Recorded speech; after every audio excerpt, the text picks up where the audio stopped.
สุดยอดโรงเรียนทหารก่อสร้างนายสิบเลขหนึ่งของกองทัพประชาชนลาวของพวกเราได้ผลิตพลทหารออกมาแต่ละปีเป็นจำนวนหลวงหลายและครั้งนี้นักเรียนอีกสุดหนึ่งได้จบการศึกษาและนำพานักเรียนเข้าสู่สนามรบฝึกซ้อมยิงกระสุนจริงเสียงดังสนั่นหวั่นไหวเกือบเทียบเท่าการฝึกซ้อมรบลาวรัสเซียลารอด2025ทักทายสบายดี FC ทุกท่านที่เคารพและนับถือโดยเฉพาะพี่น้องประชาชนลาวที่คอยติดตามข่าวทางการทหารของกองทัพประชาชนลาวของพวกเขาอยู่ตลอดเวลาคลิปนี้ค่อยมีคลิปและข้อมูลข่าวสารจากฝากฟังของโรงเรียนนายสิบของกองทัพประชาชนลาวของพวกเขามานำเสนอซึ่งค่อยไปเห็นคลิปจากโทรภาพของกองทัพเพิ่นได้ออกมาเผยแพร่ซึ่งค่อยเข้าไปเบิ่งแล้วรูปแบบและมาตรฐานปัจจุบันนี้ต้องสามารถเว้าได้ว่ากองทัพประชาชนลาวของพวกเขามีมาตรฐานสูงขึ้นและระเบียบวินัยและอาวุธยุทโธปกรณ์การฝึกการเรียนเข้มข้นกว่าเมื่อ10 ปีก่อนนั่นหลายเท่าจนคิดว่าอันนี้วะคือโรงเรียนนายสิบของกองทัพประชาชนลาวของพวกเขาเบิ่งแล้วมันบ่ธรรมดารายละเอียดให้ทุกคนไปเบิ่งคลิปนี้สากลแล้วจึงมาพ้อกันในช่วงต่อไป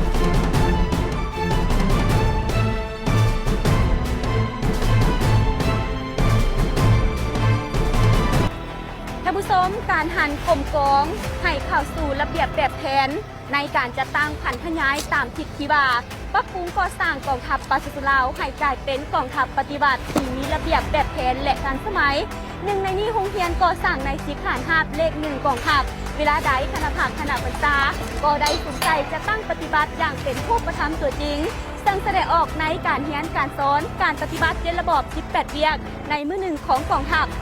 ทุกๆคงเขตเวียกงานล้วนแล้วแต่ติดพันกับ4หน้าที่ใหญ่26แห่งงานที่คณะผักกระทรวงป้องกันประเทศบักออก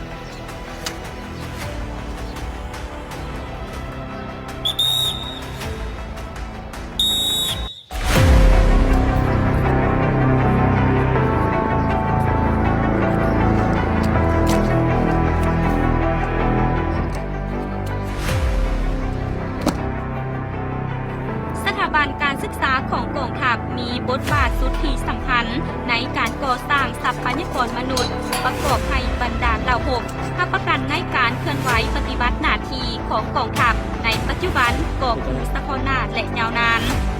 โรงเรียนก่อสร้างในสีฐานทัพเลขหนึ่งแม่นหนึ่งในโรงเรียนของกองทัพมีภาระบทบาทในการปรับปรุงโครงการหลักสูตรการเรียนการสอนก่อสร้างนักเรียนวัฒนธรรมและก่อสร้างนายสิบทหารสั่งตนรวมไปถึงเปิดการเรียนการสอนบำรุงการทหารสั่งตนในระยะสั้นให้พนักงานนักรบตามแผนการเราก็แนะนำให้ทางกองพันและภายหลังสิ้นสุดใกล้จะสิ้นสุดเกี่ยวกับการเรียนแล้วพวกเราก็ได้กระชี้นำกองพันการตีราคาคุณฐานการเมืองอันหนึ่งเป็นคุณฐานการเมืองอันที่สองแล้วก็กับดันความสามัคคีอันที่สามแล้วก็กับดันระเบียบแบบแผนอันที่สี่เป็นการกีฬาการทหารแมนวิชาหนึ่งที่นอนอยู่ในตารางการขึ้นห้องตามแผนการที่สอนของครูอาจารย์ซึ่งการที่สอนวิชานี้เป็นการฝึกกำลังกายแนะใส่เฮ็ดให้นักเรียนมีสุขภาพแข็งแรงปฏิบัติการเรียนให้ประสบผลสำเร็จตลอดจบเรียน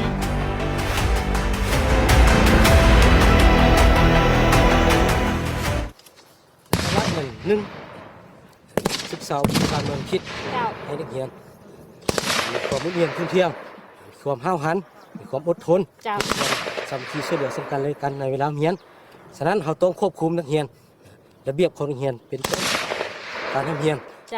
นอกจากนั้น ใน นำพานักเรียนหัดแอบตามเนื้อในบทเรียนและก็สามารถรับประกันให้นักเรียนกำได้เนื้อในบทเรียนต่างๆสามารถนำไปหมุนไส้ให้แก่กลุ่มกองให้เกิดดอกออกผลและก็ทุกการสามารถรักษาความปลอดภัยได้โดยตลอด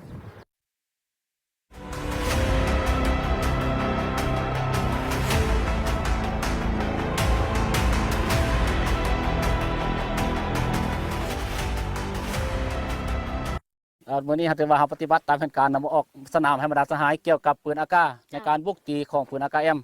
บางทฤษฎีที่ว่าเราได้เรียนมาแล้วมื้อนี้เราจะจัดตั้งปฏิบัติเฮ็ดจังว่าฮัดแอบตัวจริงยิงลูกปืนแท้อยู่ภาคสนามเนาะนี่คือในนั้นเกี่ยวกับปืนอากาศเนาะเราจะได้เรียนเกี่ยวกับเฮ็ดตัวจริงเนาะบรรดาสหายจะได้เรียนมาแล้วเกี่ยวกับทฤษฎีมื้อนี้ปฏิบัติตัวจริงตามแผนการของห้องบ่มวางออก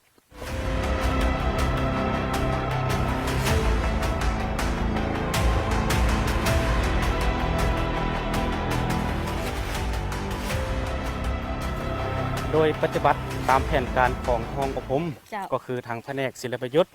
เมื่อนี้พวกเราได้จัดตั้งออกสนามให้แก่นักเรียนใน10สุดที่37มาเรียนเกี่ยวกับภาคจังหวะตัวจริงเกี่ยวกับวิชาศิลปยุทธ์นี้เป็นวิชาหนึ่งสุดที่มีความหมายความสำคัญอีกด้านหนึ่งเพราะว่ามันเว้าถึงอาวุธตัวจริงเนาะในนั้นเมื่อนี้พวกเราจะตั้งฮัดแอบภาคปฏิบัติตัวจริงโดยเฉพาะเป็นบุคคลตีหลายเป้าหมายเพื่อให้มันสำนิสำนานเกี่ยวกับบรรดาท่าจังหวะต่างๆเพื่อให้แก่นักเรียนแต่ละสุดนี้ไปหมุนไส้ให้อยู่ในกลุ่มกองให้มันแทดเหมาะเจ้าและในการอบรมฮัดแอบนี่เขาได้เน้นใส่ปัญหาใดเป็นหลักเจ้าโดยเฉพาะมันเกี่ยวกับภาคจังหวะตัวจริงเนาะการรับส่วนเป้าหมายนี้ให้มันมีความแม่นยำโดยเฉพาะเป็นการเคลื่อนไหวแต่ละเส้นขนาดยิงนั้นนอกจากนั้นแล้วในการรับส่วนเป้าหมายนี้ให้เอิ้นว่าให้รับศูนย์ได้แต่ละเป้าหมายถือว่าได้รับผลเจ้า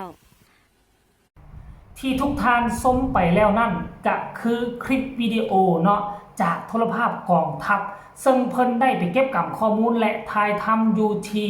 โรงเรียนก่อสร้างนาย10แห่งหนึ่งของกองทัพประชาชนลาวของพวกเขาก็จะได้เห็นรูปแบบการฝึกซ้อมเนาะการฝึกซ้อมเพราะว่าจะเป็นการแล่นผ่านสิ่งกีดขวางโหนผ่านฮาวเล็กและอัดท้ายด้วยการฝึกซ้อม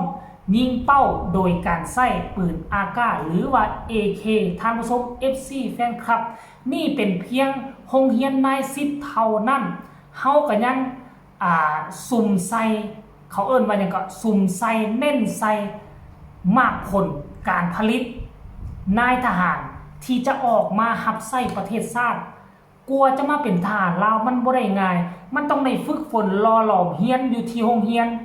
กำแน่นทุกทฤษฎีและมาลงมือภาคปฏิบัติตัวจริงมือสุดท้ายก่อนที่จะรับใบประกาศและออกสู่รับใช้สังคมท่านผู้ชม FC แฟนคลับให้ทุกคนกดไลค์กดแชร์ช่องของเจเบาลาวเอาไว้เดี๋ยวจะพาทุกคนไปติดตามอย่างใกล้ชิดการซ่อมรบลาวรัสเซียในคลิปต่อไปให้ทุกคนได้ชมจุใจแน่นอนสำหรับคลิปนี้ฝากฝังเอาไว้ซ้ำนี้ก็แล้วกันใครมีคำตำหนิติชมคำคิดคำเห็นคือใดให้ส่งข่าวมาใต้คอมเมนต์ฝากทุกคนกดแชร์ไปหลายๆเพื่อพี่น้องปวงชนลาวทางชาติให้นอนรับแบบสบายอกสบายใจเมื่อมีหัวของชาติเข้มแข็งแบบนี้สำหรับคลิปนี้ฝากไว้ซ้ำนี้ก็แล้วกันสบายดี